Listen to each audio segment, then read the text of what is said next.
मुस्तफ़ा जाने रहमत सल्लल्लाहु तआला अलैहि वसल्लम की बारगाह में एक सहाबी रसूल ने आकर पूछा, सरकार मेरी मीठी बोली का हकदार दुनिया में सबसे ज्यादा कौन? मेरी मीठी बोली का हकदार सबसे ज्यादा कौन? मुस्तफ़ा ने फरमाया, तेरी माँ। सुभान अल्लाह। माँ से नफरत है क्या? अरे मोहब्बत है तो मोहब्बत से बोलो। पूछा, सरकार मेरी मीठी बोली का हकदार सबसे ज्यादा कौन? नबी ने फरमाया, तेरी माँ। फिर पूछा गया, सरकार मेरी माँ के बाद कौन? मुस्तफ़ा ने फरमाया, तेरी माँ के बाद भी तेरी ही माँ। फिर पूछा गया, सरकार उसके बाद कौन? तो नबी ने फरमाया, उसके बाद भी तेरी ही माँ। चौथे मर्तबा पूछा गया, सरकार उसके बाद कौन? तो नबी ने चौथे मर्तबा फरमाया, तेरा बाप। तीन मर्तबा नबी ने फरमाया, तेरी माँ, तेरी माँ, तेरी माँ। चौथे मर्तबा नबी ने फरमाया, तेरा बाप। मुहश्शी मुस्लिम शरीफ के हाशिये में तहरीर फरमाते हैं, तीन मर्तबा मुस्तफ़ा ने माँ के लिए क्यों फरमाया? तो मुहश्शी फरमाते हैं, बच्चे के दुनिया में आने में जो मामलात सबसे ज्यादा हैं वो माँ है।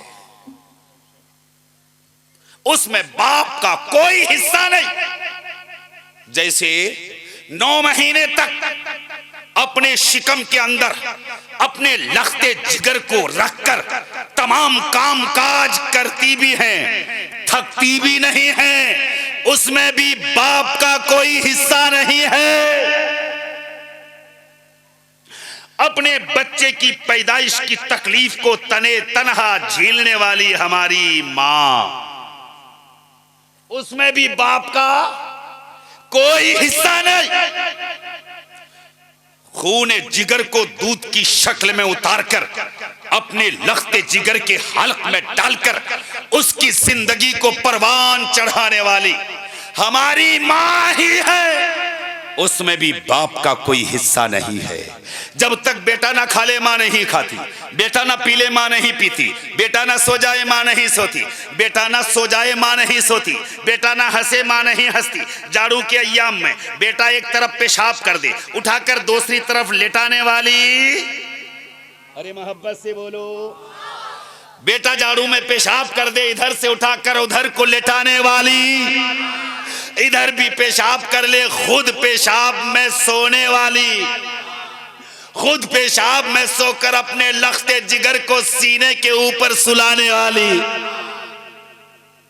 इसीलिए रब्बे पाक कहता है, मेरे बंदे जब तक तू नहीं खाता तेरी माँ नहीं खाती, जब तक तू नहीं पीता तेरी माँ नहीं पीती, जब तक तू नहीं सोता तेरी माँ नहीं सोती, जब तक तू नहीं हंसता तेरी माँ नहीं हंसती। तो याद रख, जब तक तुझसे तेरी माँ राजी ना हो जाए उस वक्त तक तेरा रब राजी नहीं होगा। अगर रब को राजी रखना चाहता है तो माँ बाप को राजी कर ले, ख्वाजाए पाक भी राजी, गौसे पाक भी राजी, रसूले पाक भी राजी, खुदाए पाक भी राजी। शर्त यह है कि हमसे हमारे माँ बाप राजी, हमारे माँ बाप राजी। इसलिए कि मुस्तफ़ा जाने रहमत के दीवानों, मुस्तफ़ा जाने रहमत की रज़ाई माँ हजरत हलीमा सादिया, आहा सुभान अल्लाह, जब वो तशरीफ लाती मुस्तफ़ा ताज़ीमन खड़े हो जाते और अपनी नूरानी चादर अपनी रज़ाई माँ के लिए बिछा दिया करते। जब दूध पिलाने वाली माँ की ममता का ये हाल है, जब दूध पिलाने वाली माँ की मोहब्बत का ये आलम है, तो पैदा करने वाली माँ की मोहब्बत का आलम क्या होगा? हमें शर्म आती है माँ की पेशानी को चूमने के लिए, हमें शर्म आती है माँ के तलवे में तेल लगाने के लिए, मगर होम मिनिस्टर अगर कर कह दिए तो सब बजा लाएंगे, सब करने को तैयार। माँ बुढ़ापे में थक जाए, फटी एड़ियों में तेल मल दिया करो। अरे वो जन्नत है, जन्नत, वो जन्नत है। मुस्तफ़ा फरमाते हैं, ए जन्नत के मुतलाशियों, जन्नत ढूंढने वालों, हर एक की चाहत जन्नत, हर एक का मतलूब जन्नत, हर एक का मकसूद जन्नत। लफ्ज़ जन्नत में वो जायका है कि सुनते ही मिठास आ जाए और मोमिन का दिल बाग बाग हो जाए। मगर हम तो चाहते हैं जन्नत को, मगर जन्नत भी तो चाहे हमें। अरे उधर से भी चाहत तो हो। हमारी चाहत हर वक्त जन्नत जन्नत जन्नत जन्नत। अरे दिन में कभी हमें जन्नत भी तो हमें पुकार ले। हम तो जन्नत को पुकारे, मगर जन्नत हमें अगर पुकार ले तब तो बात बन जाए। सारी दुनिया का मतलूब जन्नत है और जन्नत का मतलूब वफादार औलाद है। इसीलिए मुस्तफ़ा फरमाते अल वालिदु अबवाबु औसतिल जन्नह फ़इन शिता फहफ़िज़ फ़ज़ालिकल बाब औ वख्तिहा। बाप जन्नत के दरवाजों में से बीच वाला दरवाजा, माँ जन्नत, बाप जन्नत का दरवाजा। बाप नाराज तो दरवाजा बंद, माँ नाराज तो अंदर एंट्री बंद। हमें न तो इन्हें नाराज करने की जरूरत है और न ही माँ को नाराज करने की जरूरत है। अगर उनमें इख्तिलाफ हो जाए, इत्तिहाद की ताकत है तो इत्तिहाद पैदा करो, इत्तिफाक की ताकत है तो इत्तिफाक पैदा करो, मोहब्बत की ताकत है तो मोहब्बत पैदा करो। अगर मोहब्बत पैदा नहीं कर सकते तो उनके दरमियान झगड़ा पैदा करने की तुम्हें किसी ने इजाजत नहीं दी कि माँ की हिमायत में, माँ के सपोर्ट में आओ और डंडा उठाओ, अपने अब्बा पर हमला बोल दो। ऐसा हरगिज मत करना। अगर उनके दरमियान मोहब्बत पैदा कर सको तो करो, न कर सको तो खामोश बैठ जाओ। मुस्तफ़ा जाने रहमत, शमे बज़्म हिदायत के दीवानों, नबी पाक आए हमें रहबरी के लिए, रास्ता दिखाने के लिए। मुस्तफ़ा हमें आए सीधा रास्ता दिखाने के लिए, हमें चलने का तरीका सिखाया, हमें बोलने का सलीका सिखाया, हमें खाने का सलीका सिखाया, हमें पीने का सलीका सिखाया, हमें रब से मिलाने का और मिलने का, रब की बारगाह में पहुंचने का तरीका सिखाया। दुनिया कहती है आम बच्चों की तरह मुस्तफ़ा आए। वो लोग कहते हैं जैसे आम बच्चे पैदा होते हैं ऐसे नबी भी पैदा हुए।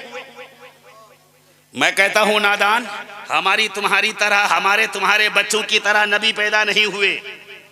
हमारे बच्चे पैदा होते हैं या तो रोते होते हैं या सोते होते हैं। या तो बच्चा रोता है या बच्चा सोता है। अगर बच्चा रोए तो घर वाले हंसें, यही तो है। अरे अगर बच्चा रोता है तो घर वाले हंसते हैं, और अगर बच्चा सोता है तो घर वाले। अरे बात खत्म कर रहा हूं, नहीं तो फजर की आजान हो जाएगी, खत्म ही नहीं करूंगा। अगर बच्चा रोता है, उधर बच्चा रोता है, इधर दादी पोते की खुशी में पान मुंह में डालकर, मिठाई लेकर, पोता हुआ है, 1 लड्डू 2 लड्डू 4 लड्डू 5 लड्डू 10 लड्डू पोता हुआ है। और अगर पोती हो जाए तो चेहरा लटक जाए, कोई खुशी नहीं, कोई लड्डू नहीं। पोती जो खुद है वो भी तो किसी की पोती थी, उसको तो खुशी ज्यादा होनी चाहिए। याद रख, जब बेटी आती है तो अल्लाह कहता है ए बच्ची जा, तेरे बाप की भी हिफाजत मैं करूंगा, तेरी माँ की हिफाजत भी मैं करूंगा। अब बेटे को भेजता है तो रब कहता है जा अपने माँ बाप की हिफाजत कर। जब बेटी आती है तो अल्लाह का वादा होता है तेरे अब्बा की हिफाजत में, तेरी अम्मा की हिफाजत में। बेटी रहमत, बेटा नेमत, बेटी रहमत, बेटा नेमत, और वो नेमत मुकम्मल नहीं जब तक अल्लाह की रहमत ना हो। अरे वो नेमत नहीं है जिस नेमत में अल्लाह की रहमत शामिल ना हो।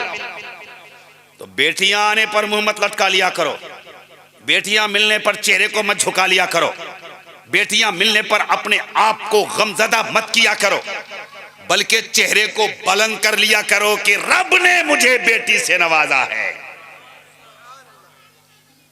अब जब ये करोगे तो रब्बे पाक ने जिसने रहमत दी है वो नेमत से भी नवाजेगा।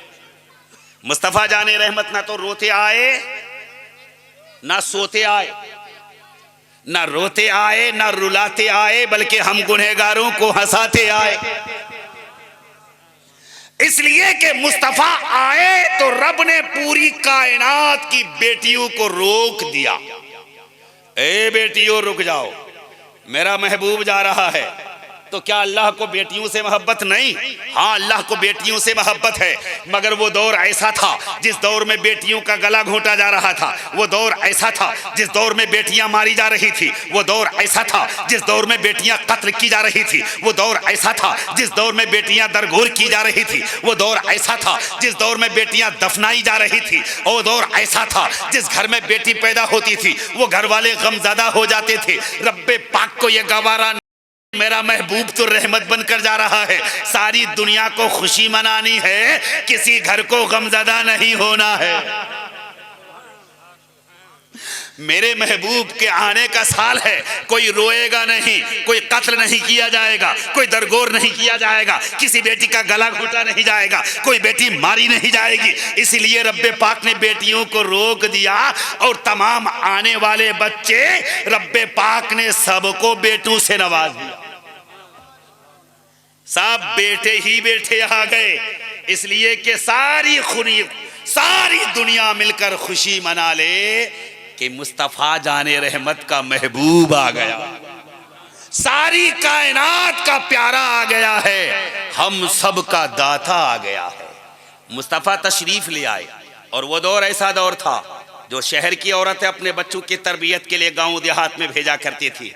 रिजाई माएँ आती थी और अपने बच्चों को लेकर जाती थी इनामो इकराम के लिए। मुस्तफ़ा जाने रहमत जब दुनिया में तशरीफ लाए थे तो अब्बा का विसाल हो चुका था। हजरत अब्दुल्लाह दुनिया से जा चुके थे। आने वाली औरतों में कबीले बनु साद की कुछ औरतें थी, तरोताजा ऊँटनियों के साथ आई, मालदारों के बच्चों को लेकर चली गई। मुस्तफ़ा की तरफ किसी की तवज्जो नहीं। सबसे कमजोर ऊँटनी, सबसे लागर ऊँटनी हजरत हलीमा सादिया की ऊँटनी पीछे रह गई, काफिला आगे आ गया। सबसे बाद में आने वाली हजरत हलीमा सादिया, दुनिया कहती है सारी रिजाई माओं ने, तमाम दाइयों ने मुस्तफ़ा को छोड़ दिया। नहीं, मुस्तफ़ा ने सबको छोड़ दिया। इसलिए कि मुस्तफ़ा की माँ आमिना तो मुस्तफ़ा जाने रहमत को दूध पिलाने वाली माँ भी सादिया चाहिए। उधर अमन वाली तो इधर नेक बख्ती वाली। हजरत हलीमा सादिया जब आई कमजोर ऊँटनी को लेकर, अपने शौहर हारिस से कहा चलो उसी बच्चे को देख लेते हैं। मुस्तफ़ा की बारगाह में हलीमा सादिया आई तो मुस्तफ़ा जाने रहमत सब्ज रंग के ऊनी चादर पे आराम फरमा रहे हैं और आपके चेहरे पे सफेद रंग का मखमली, सफेद रंग की चादर पड़ी हुई है। उड़े हुए मुस्तफ़ा आराम फरमा रहे हैं।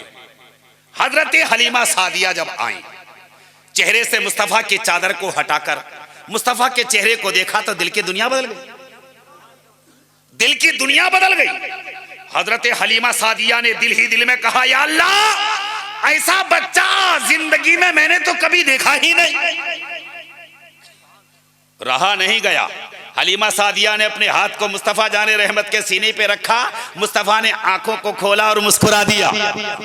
यूं मुस्कुराए जान सी कलियों में पड़ गई, यूं लबकुशा हुए के गुलिस्ता बना दिया। अब हजरत हलीमा से रहा नहीं गया, मुस्तफ़ा जाने रहमत को लेकर सीने से लगा लिया।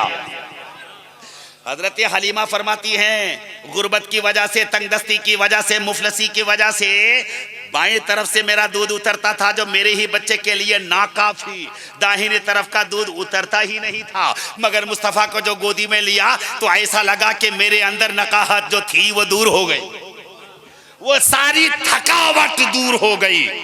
ऐसा लगा कि दूध से मेरे पेस्तान लबालब भर गए।